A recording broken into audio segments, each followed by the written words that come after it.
Namaste, and welcome to our continuing series, Interviews with Disciples and Devotees.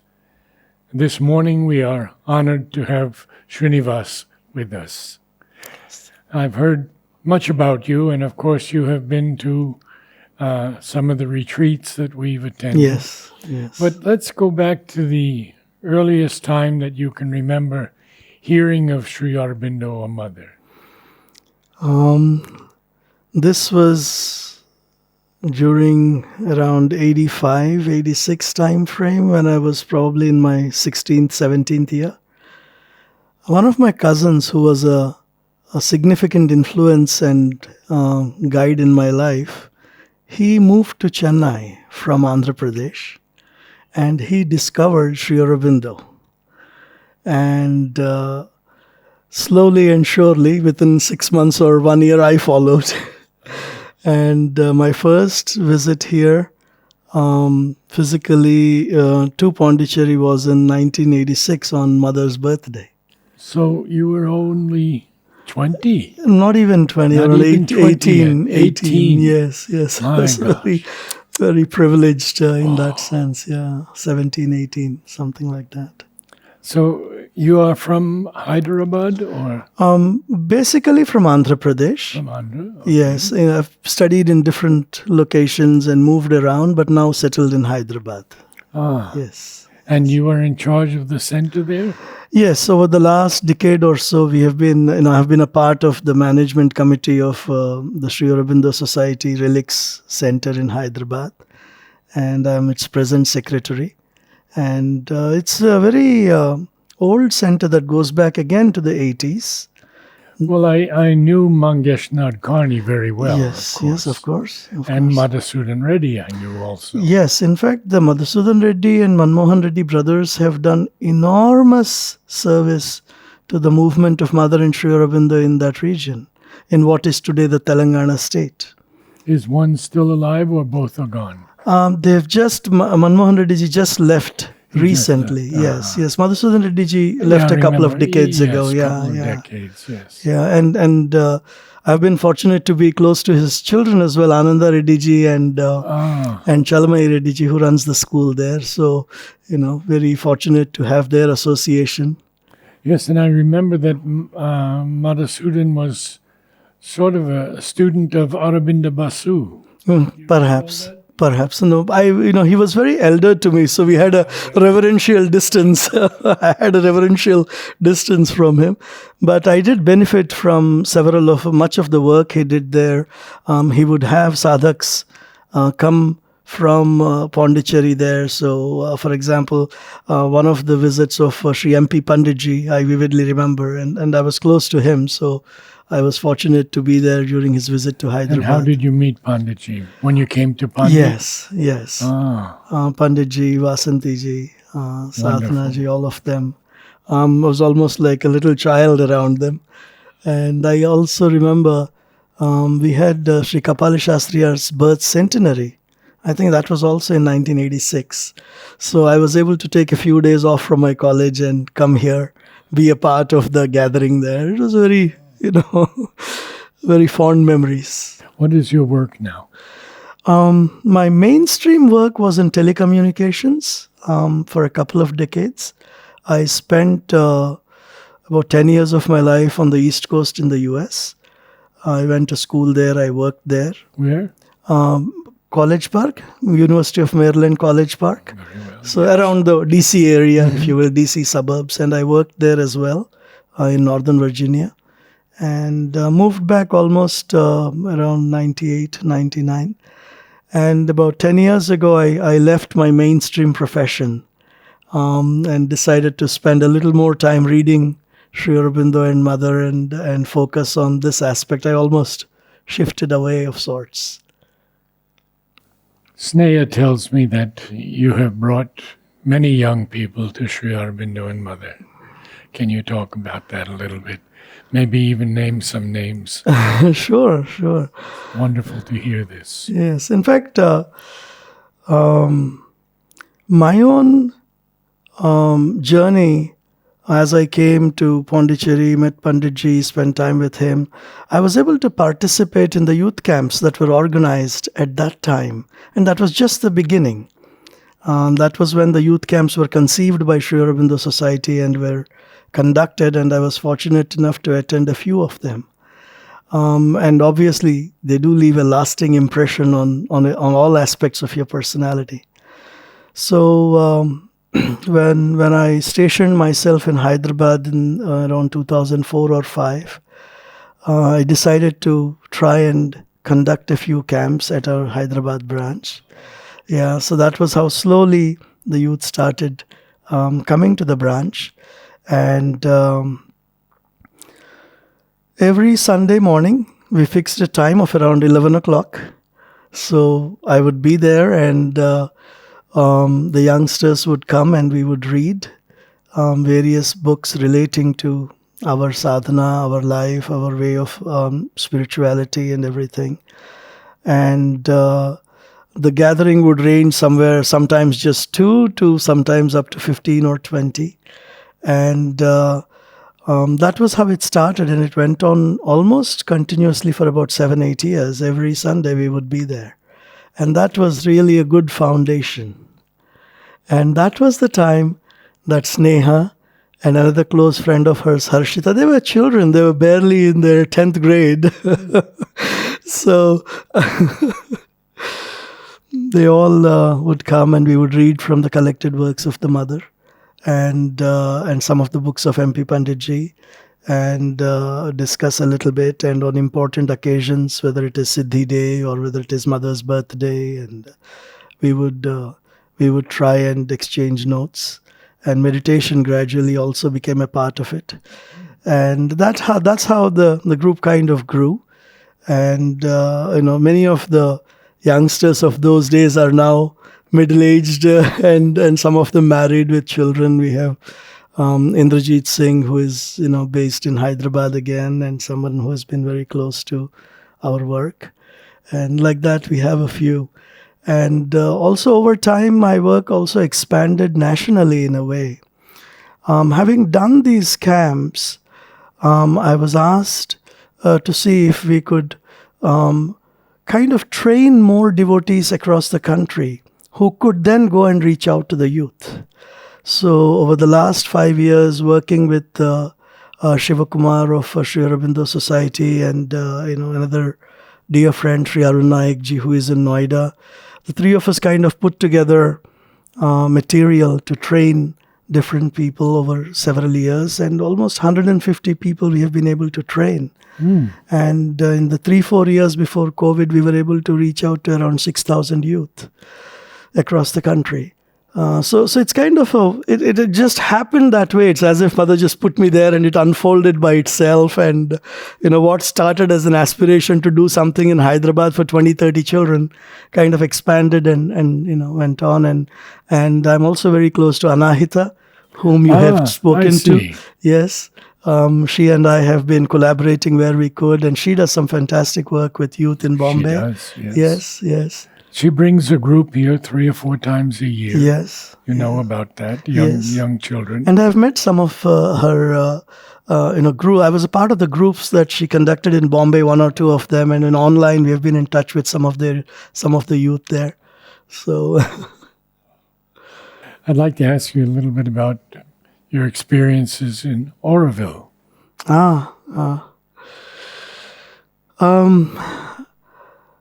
The vibrancy of Orville and the aesthetics of Orville are something that appeal very much to me and my wife.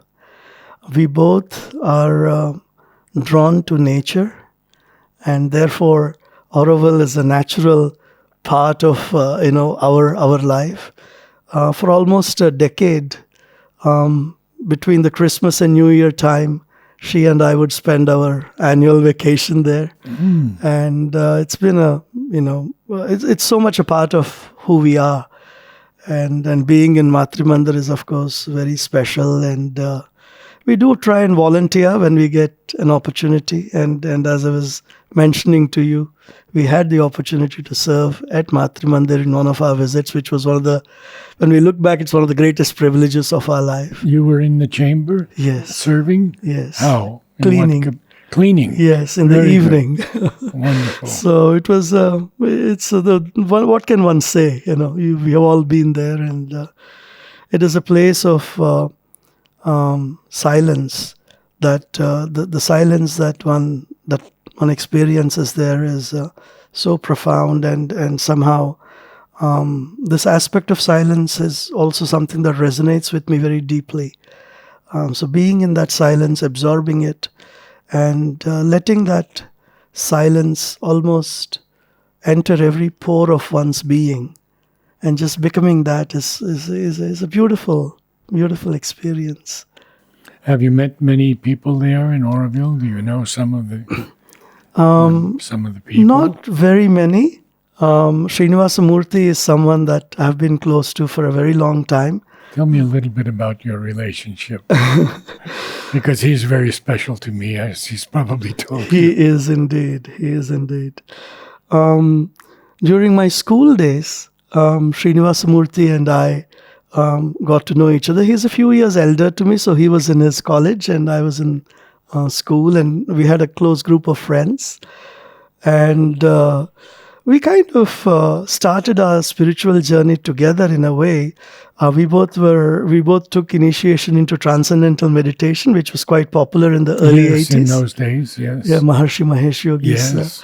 And we kind of took the courses there. We meditated. We attended their advanced retreats. And we together, almost during the same time of 85, 86, discovered Mother and Sri Aurobindo. And came to Pondicherry, and since then we have been very close. And personality-wise, we are very different. Oh, really? We are very different. In what ways? Well, my own approach has mostly been perhaps sculpted by the Western education and the MBA and all of that. So you kind of, I feel, or rather, let me put it this way. Let me go back a couple of steps. Okay. One of the things that I did as I started my journey with Mother and Sri Aurobindo as I was a student was I started reading the little book, The Mother, and particularly the 4 powers. I would just read one power every day and just go on like that. And it went on like that. Without a pre-plan, it went on like that for a few years. And that probably, as I was probably to realize many years later, chiseled many aspects of my personality and my style of working. So my approach, and the MBA comes in to supplement it, is have a vision, have an idea, try to look far into the future, then develop the steps towards it in a methodical way and try your best to execute. This has been my way of working mostly. And Srinivas Murthy is very distinct in that sense. He is a harmonizer and a connector. His personality is very soft and fluid and gentle. And he flows, and the direction is clear for him, but the meandering, he lets it happen spontaneously as he works with people, which I think is a very, very special Yes, it is. talent. And I think it's particularly suited to his role in Orville. Definitely. Because having seen him in that role for now almost 2+ decades, Yes, 2.5 decades, yes. I admire him, how he handles the very, very tricky situations which call for a very high degree of flexibility and a certain inner connection with the other person, even if you disagree. I mean, this is a big part of who he is. Thank you for telling me that. That's extremely important, because right now we have a new secretary. Do you know her? I have heard of her. And she's very dynamic. Yes. She is learning more and more of Mother and Sri Aurobindo, very deeply.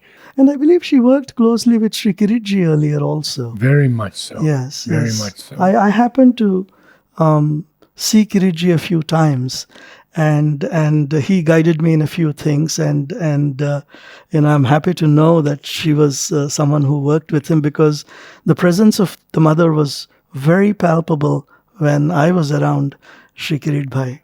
Very respected person and someone who really carried the vibrations.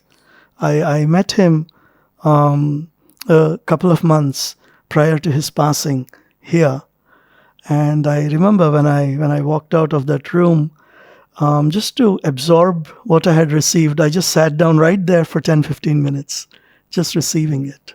Yeah, so I'm happy to hear that Jayanti ji is someone who has worked closely with Kiriji.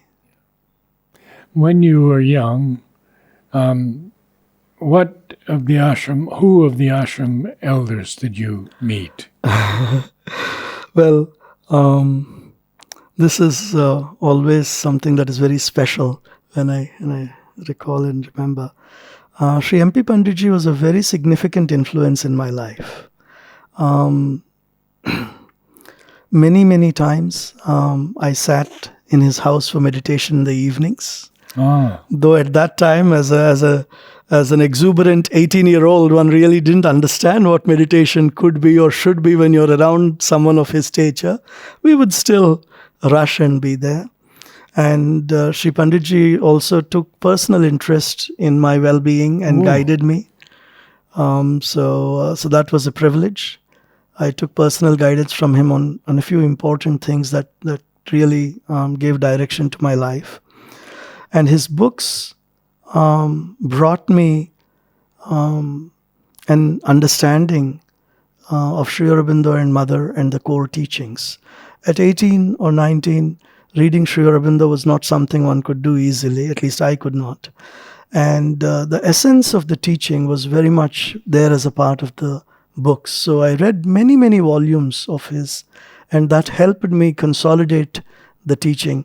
And as I graduated to Sri Aurobindo's and Mother's works, then naturally, you already have much of the essence, so it flows.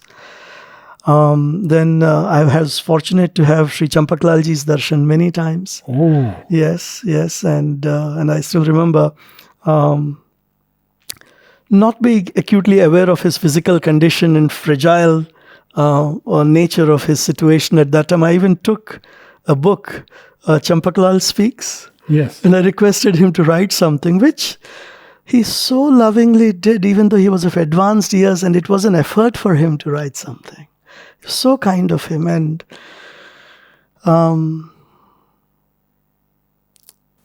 he did go to the U.S. Yes. Were you there then? No. I was. When I think of Champaklalji, his eyes still are very vivid. When I look back, extreme love, lot of love, radiance and softness. I don't know how to, that was what I said it very well, very well. Did you meet Nolini? No, I came a few months after his passing, just a few months. And Nirodha, many of us saw him many times, though I maintained a very respectful distance because I don't know. I mean, there are some of the people I know who later I discovered were very close to him. For me, he was very stern, so I kind of stayed away. He gave that impression to many, but he wasn't so. That's what I learned later. That's what I learned later to my dismay. I could have just gone and sat near his door and he would have welcomed me, So that's what I learned later. Sri Vijay Bhai is someone, again, having been in the youth camps, I was under his direct influence and someone who helped me in a lot of different ways. So these are the names that stand out prominently. As I mentioned to you, Vasanti ji and Yes. Sadhana ji, they look at me as their own child in a way. So that is all really a privilege. That's a real privilege. What amongst Sri Aurobindo's books move you the most?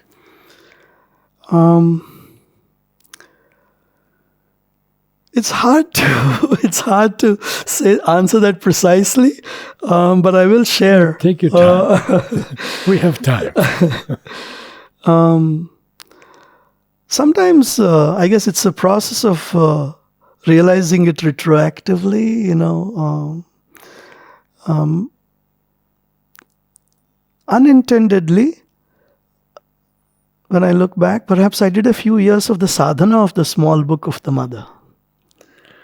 It just happened that way. Mm-hmm. And that is a book that I have found to be an incredibly beautiful and astonishing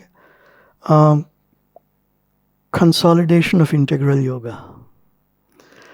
When I reach out, I use that book as a means of introducing Sri Aurobindo and Mother. I find Bhakti Yoga, Jnana Yoga, Karma Yoga, all of it synthesized in it. Then there is the important initial work, probably the lifelong work anyway, but still aspiration, rejection, and surrender. How Sri Aurobindo brings it together. How Sri Aurobindo delineates the physical, vital, and mental, and the difficulties of each of them. He clearly specifies there that we have to look inside and discover and work. In our yoga, we look at money very differently. And that is all summarized there. It's beautifully summarized there. And then in the mother also. In the mother, yeah. Yes, in the fourth chapter. Right. Going very simply, beautifully, in 4 pages, it is all summarized there. Then, of course, the 6th chapter, which in the initial portion brings in elements of life divine and synthesis of yoga. And in the central section, the 4 powers. And all of this, to me, that book alone is, like I said, a beautiful consolidation of integral yoga. And the book has a mantric nature to it, where if we are drawn to something that is written there, and we really want to manifest that truth, if we just read that passage again and again and again, I found that it opens things and things manifest in you. The aspiration becomes a realization, at least to a certain degree. So that is a book that I not only have found to be incredibly useful in my life, but also that is something that I share with many youngsters, and many of them have benefited from it. Then today when I see essays on the Gita is something that is, again, another variation, but a different summarization of integral yoga. Incredible, book, and almost these are manuals of sadhana of sorts.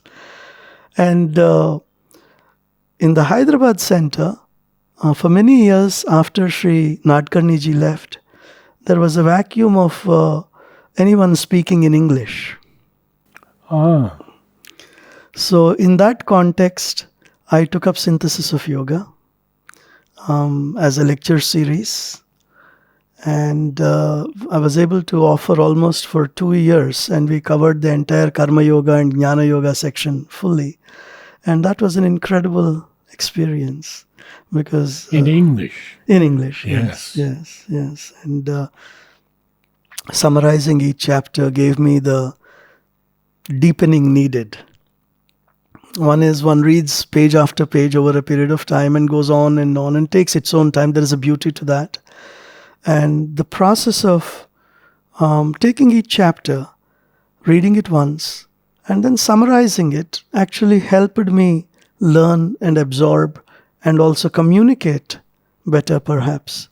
So, I mean, I guess we have spoken of all the, Oh, I haven't asked you about Savitri. And then there is Savitri. And then there is... That was the next question. Absolutely. I mean, It is I'm still going through the journey of Savitri.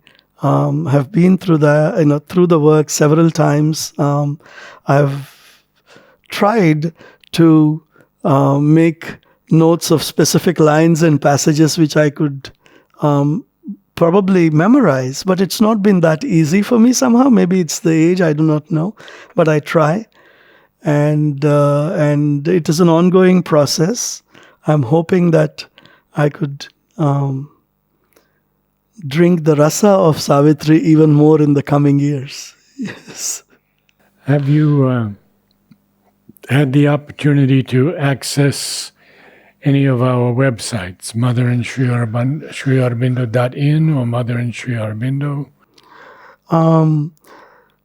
Normally, my access to websites has been event-driven, in the sense when I need a particular passage or when I need a particular topic, that is when I try and go out. So I have accessed the websites. The incarnateword.in also is something that I have used and benefited from. There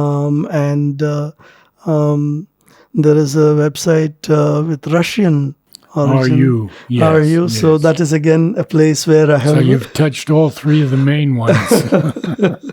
And Sri Aurobindo Sadhana Peetham also.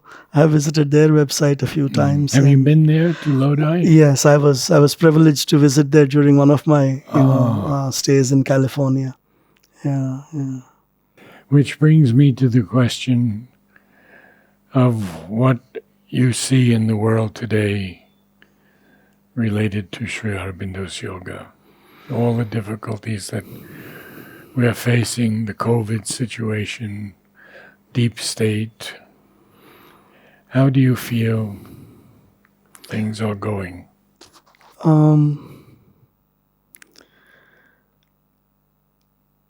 There are two aspects that we will try to take up. One is what you've brought up, the world itself, and then the 150th year, which is upon us. Very good. Yes, very good.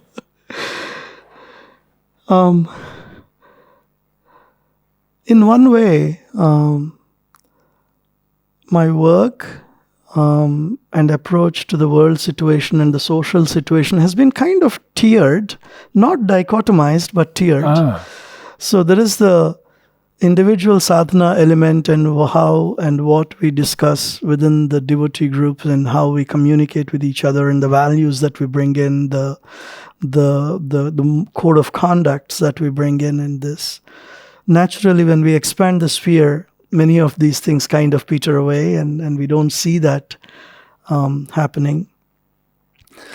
As far as India is concerned, I am of the opinion that we are actually rediscovering Indian independence in the last 8-10 years in a deeper way. What we received was a political independence that was constrained by cultural misappropriation and conscious deviation from our cultural values. I believe India is by the occupiers, basically. By the occupiers and those who were in power, Yes. who consciously worked on those it. in power also. And they consciously did that. It wasn't an accident. It was a deliberate deviation from the ideals that Indian culture and civilization have always stood for.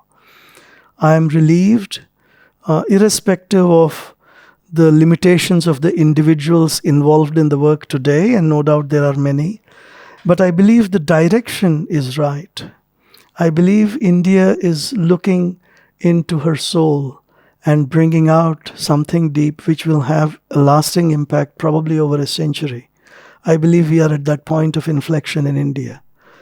On the world stage, India is emerging, but the emergence is significantly constrained by the Western and the Oriental big bear that is a neighbor to us, and the support by the internal operators.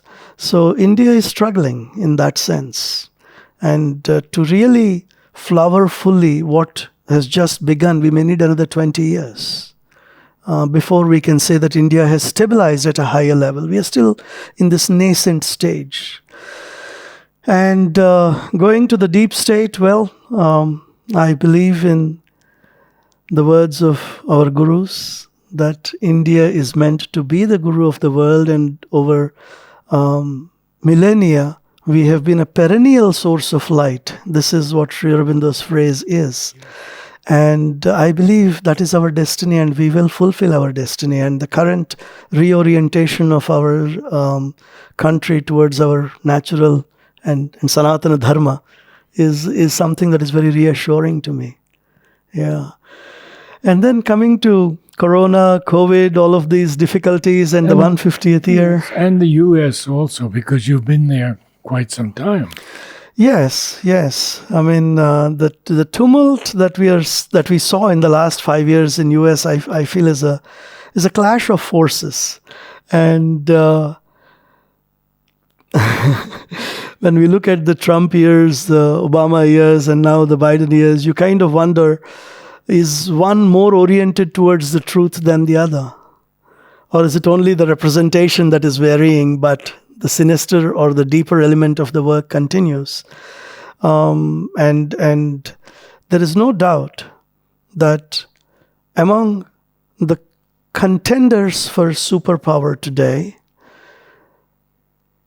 United States of America embodies the best value systems that are suitable for the human race at a global level. Notwithstanding all the other shortcomings there are among the contenders, if we are to see. Which is why Mother's comment is so important. About that the collaboration. It will be India and America that will lead us Absolutely. into the new world. Absolutely. The collaboration between these two cultures is essential. And to that extent, I sincerely pray and hope that the dawning of the so-called Chinese era is delayed as long as possible, because simply so far what India has seen is mostly deception, and so has the world. Yes. At its heavy cost. So I hope that the US era continues for many more decades, and that India, and like you said, like we collaborate on the outer physical and structural manifestation, the US can help, and the glow of the soul and the value systems comes from India. You had mentioned much of your work with the young people. What do you feel about the youth in the world today?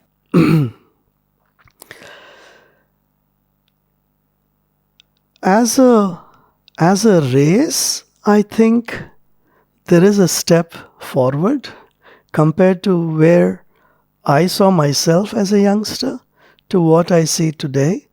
I believe there has been a tectonic shift in a progressive way. There is more openness, more seeking, and a more, how would one say, a determined quest among the youth. This is what I sense. And that is probably the first step in the right direction. A reflection of that, I'll drift off topic for a little bit. If we look at the United Nations Millennium Development Goals, MDG, most of them were human-centric. There should be alleviation in poverty, there should be alleviation in a million things associated with humans. But today when we look at SDG, there is a concern about life on planet. There is a concern about life in water. There is concern about well-being of men, women, children, and animals, and climate. So there has been a shift in our own outlook at the global level from being human-centric to planet-centric. And I believe that did not happen accidentally. That happened because the younger generation saw things differently. Having been in management and leadership roles, 20 years ago, the person who came to us when we interviewed them, the concern was, what is my role, what is my future, and how much are you paying me? today when we talk to the millennials, when we are hiring them, the question is, how are you serving a larger purpose? Is the organization aligning itself to something bigger? And this is a welcome change. This is a Very beautiful much so. change. Yeah. Very much so. In fact, as a part of Mother's work, I had an opportunity over a few years to also take integral management to the companies. Even in Pondicherry, we did a workshop for Toyota, and they had come here and we did a workshop for them on integral management. So the idea is to take up Sri Aurobindo's message to the business, various echelons in the business, and kind of help them see that triple bottom line is fine, but you have to have even a vaster understanding of how you manage people. Because most of the theories about people management today are around a certain set of skills and a certain set of processes. They aren't necessarily around inner transformation for long-term success, which actually is the only mantra which works. I'm happy to see that some of the organizations now are slowly adapting it, that when you manage people, the equation is far more symmetric. It is not asymmetric as was the case when I was growing up and I was working. And we took the message of the mother and the master about various aspects of transformation of consciousness and applied it to the field of business. And said that the only sustainable way of growing an organization for productivity is by working at the consciousness level. And as a part of that, we included the 4 aspects and how to ensure that the leadership understands these 4 aspects in a business-centered way and is able to apply them. It is not to give up something. It is more than giving up. It is actually gaining something. And not just for the leadership or for the profit, but for the entire organization. Yeah. You mentioned a few companies that are perhaps cutting edge at this. Yes. For example, one of my friends works in LinkedIn. She's a senior person based in Delhi, and we were talking about this, and she actually described how this transformational process is being put in place in this company. And usually when you look at the Fortune 500, it's a very percolative sort of a system. It's an indication of the change in thinking across the board. Yes. The best practices go, they spread around and all of that. And in the past as well, there were human-centered organizations, employee-centered organizations, but transformation-centered organizations were few. And large scale, And especially few. Yes. So, to go back to America, have you been to some of the different centers? The only place I actually visited was Lodi. Rest of it, I did not have a chance. In fact, I must tell you one thing about how my own stay in America unfolded. Good. So here I was, a 21-year-old, with no friends or relatives in America, on a plane, landing in Silicon Valley practically. My initial semester was in San Jose. So I went there. And I was walking around the campus, everything looking very different than what I was used to. And I go to the library and I was excited to see that they had the computerized bibliography to look up what you wanted. So that was the first time I was using it way back in 1989. So I said, okay, who is an Indian author that I can find here? And immediately the name popped into my mind was R.K. Narayan. Because R.K. Narayan is a very well-known author who has written many books, and he was one of my favorite authors in my childhood. So I type Narayan, enter. And what comes up is Narayan Prasad, Life in Sri Aurobindo Ashram. I knew him very well. You did? Yes. I've just passed my 60th anniversary of meeting Mother. 60th. 60th. Blessed art thou. So, Narayan Prasad. Narayan Prasad. And it was as if she had her hand on my shoulder all through. That was That was how it unfolded, and I was very fortunate that when I moved to University of Maryland on the West Coast, in the initial few months, I was put in touch with a devotee family who had been associated with Mother and Sri Aurobindo throughout their life, and they were about your age, was uncle, and auntie was a little younger. And every weekend I would go there. Uncle would read something, we would meditate. So she protected me and took care of me in a very beautiful way, and that kind of served as my anchor point. Shukla, Puran Shukla and Kusum Shukla, they served as my anchor point in America, rooted in Mother and Sri Aurobindo, and that was beautiful. Oh, that's wonderful that you could share that. I want to move on to the next question, actually, which is this great evolution in the internet and the digital world. How do you see it fitting in with the yoga?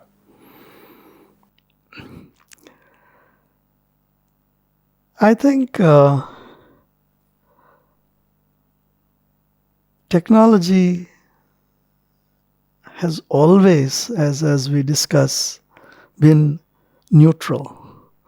It is only the application and the consciousness behind the application that determines its ultimate utility. On one side, I feel grateful to be a part of this time and age. In the 1980s and 90s, I vividly remember how difficult it was to access books and information and knowledge across the globe. I grew up in a generation where if you wanted a book, sometimes you had to wait for 5 years before you could get your book here where you are. Today, we have access to many people with very high levels of consciousness.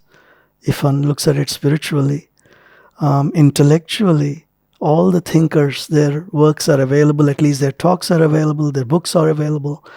So in that sense, I believe technology and internet in particular, which by the way happens to be my field of specialization. Oh. My master's thesis, and you'll have a good laugh at this, my master's thesis was writing 2 pieces of software so the 2 computers could talk to each other, which you call chatting today. So I would sit in 2 computers, code here, code there, and say hello, and wait for the hello to come on this side, and spend nights figuring out why it is not coming. So that was how I, kind of started my career, and then I built networks. America Online, I was one of the people who were in Sprint providing the infrastructure for it, building continental networks. And I moved to India and I continued to do that. So I was kind of the guy, the plumber of the internet, for some time, So that does not necessarily bias my answer, but the free access to so much information, so much knowledge, and is something I feel is a big step in the human condition. That remote corners of India today are no longer left behind. That it is not possible for sections of humanity to be isolated and kept isolated. These are things that I believe are big steps in the human evolution. As far as the downside is concerned, every technology does bring its downside. And I believe what we have today is a phenomenal movement forward in the human evolution itself. And I'm glad to be a part of it at this stage because I am benefiting from it. I'm immensely benefiting from it. Yes. And I think on the same note, COVID has accelerated all of us towards this digital, universal digitalization. What could have probably taken half a decade or a decade happened within 2 years. That today, many people, young and old, are able to access technology, see their family with Zoom calls. All of that has changed the dynamics in a big way.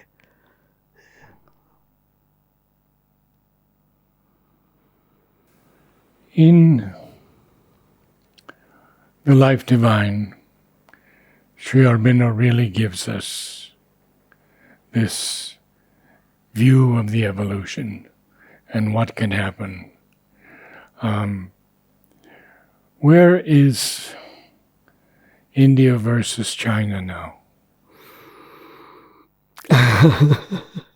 It's more of a why I kind of laughed was because my starting point when I think of the Chinese situation today is always a comment attributed to the mother, whether souls exist among the Chinese, so that kind of brings a laugh, because if that is the starting point, then where is the comparison? One aspect. But having said that, China also has been a civilization that has cradled some of the highest human values. And whether it is the writings of Confucius, or whether it is there's a path of teaching called Wu Wei. Mother also commented on it somewhere. Where yes. So these are things that are native to that land. So I'm not convinced that China is the CCP or the CCP is the China. I believe that there is an underlying wealth of spiritual knowledge and experience that has unfortunately been covered up, hopefully temporarily, by somewhat of an occupying elite, which for convenience purposes has removed all points of light that can allow people to congregate. Yes. And very harshly so. So the cultural richness of China somewhere could have provided a certain point of alignment which they did not want. So they kind of neutralized all of that. Having said that, there are predictions that China may go the Russia way. Some may disagree, some may agree. One can argue about the time frame. But I believe the sooner that happens, the better the human race is. Because then the ancient wealth of the Chinese civilization can benefit the human race, which at the moment I cannot see it. It is Faolong, that was one of the movements in China. Mm-hmm. Yes. Brutal repression. Absolutely. Brutal repression in the last 2 decades. This is uncalled for. And genocide, I understand. And also. genocide in Jiangxing province. Yes, exactly. Uncalled for, unacceptable in 21st century. We promised as a race we would not let it happen. Today, for various reasons, we turn away. Hong Kong, the assimilation of Hong Kong, it has happened in our lifetimes. And what it was to be and what it has been is two entirely different stories. What was signed on the dotted line versus what is happening today. 100 years of freedom to be as they are. And already barely 25 years into it, it's become a puppet regime. So a lot can be said about China. I just hope that what we are seeing is something that will be blown away by the winds of time, and the real wealth will come to benefit the human race. There must be a concern about its territorial ambitions. No doubt. I have an interesting data point on that. China shares its boundaries roughly with around 11 to 12 countries. And China has territorial disputes with 27 countries. How is that even possible? How is it even possible? Yes. And that is surely a point of concern for all of us. I'd like to close this wonderful session with you, asking you a bit about your family, your wife, if you have children. Well, your wife is a disciple also? I met her during a long visit both of us had in Pondicherry, not knowing each other. She had come on a separate visit. I had come separately, both from Delhi to Pondicherry. And we met each other when we exited Matri Mandir. Oh, my. We both had gone to a meditation. We came out and we met each other just around the vicinity of the banyan tree. So that was how our journey started. So at that time, she was staying at the Delhi ashram. She's originally from Dehradun, and she liked the Delhi ashram very much, so she chose to stay there. And she's very close to Taradi, naturally. Yes. And soon after, we got married a couple of years later in Pondicherry. And we had both the traditional wedding, and then we went to Sri Aurobindo's room and exchanged rings. So it was a blessing that was solemnized in the room. It is a very big blessing Mother has given me. And we continue on the path, and we do not have children. And, now it has been about 20 plus years. And we are on the path together. Wonderful. Thank you so much. Thank you so much, Narad. Namaste. Thank you for taking the time. It was a wonderful having me here. morning with you. Likewise. Namaste all.